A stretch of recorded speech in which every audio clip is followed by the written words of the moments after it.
welcome to Dance of Democracy Season 24. Let's talk about the man who sent 2611 terrorist Ajmal Kasab to the gallows. BJP has picked him to contest from Mumbai, dropping its sitting 2-term MP Poonam Mahajan.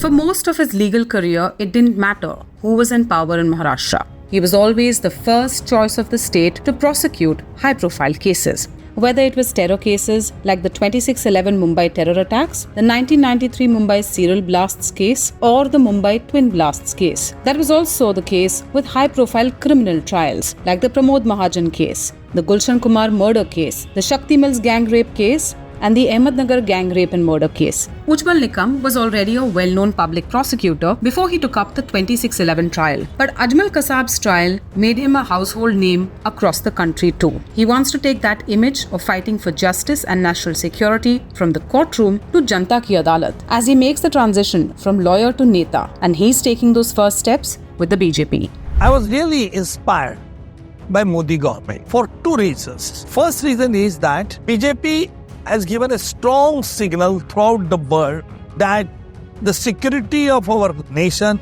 is on top brand. Secondly, he also gave the message that terror and talk can't go together. We want a peace, but it doesn't mean that anybody should think that our country is a banana country. He starts this journey as a politician from his Karmabhumi, Mumbai, dislodging BJP's sitting 2-term MP, Poonam Mahajan, who he interacted with closely when he was the state prosecutor in her father Pramod Mahajan's murder trial. Coincidentally, he is also contesting from the same seat that was once represented by Priya Dutt as MP, whose brother, film star Sanjay Dutt, was an accused in the 1993 serial blasts case when Nikam was the prosecutor. And like the seasoned lawyer that he is, he's ready for the question on replacing Poonam Mahajan.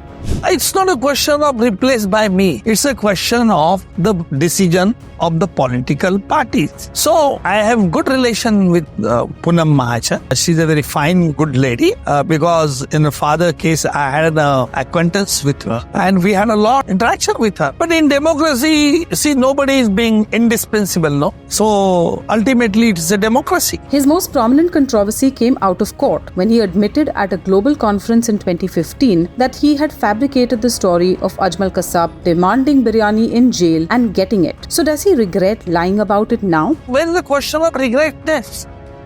See, ultimately what has happened in 2009, 2008, now we are running at 2024. There is nothing wrong in it. No, the biryani thing.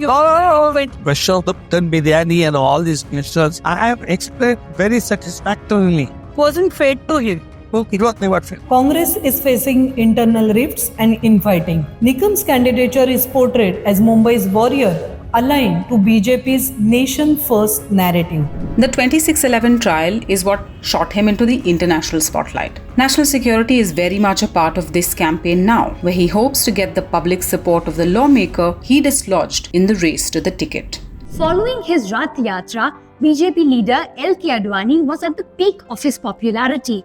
But in the 1992 elections, he got a massive scare from a debutant. Abhijit Ghosh tells the story.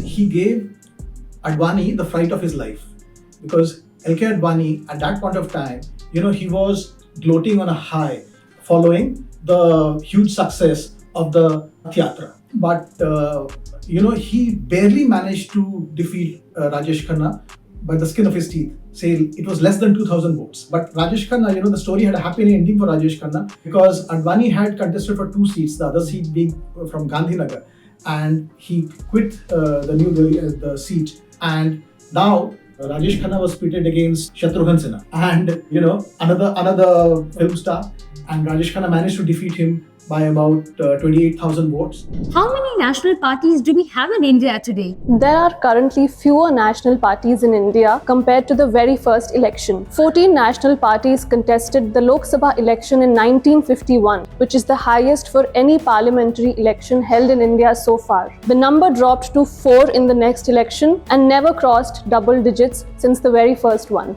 Over 7 decades later, in 2024, contesting the Lok Sabha election are 6 national parties. Well, time now for the quiz of the day. Did you know that BJP's lotus was not its first election symbol and neither was Congress's hand symbol?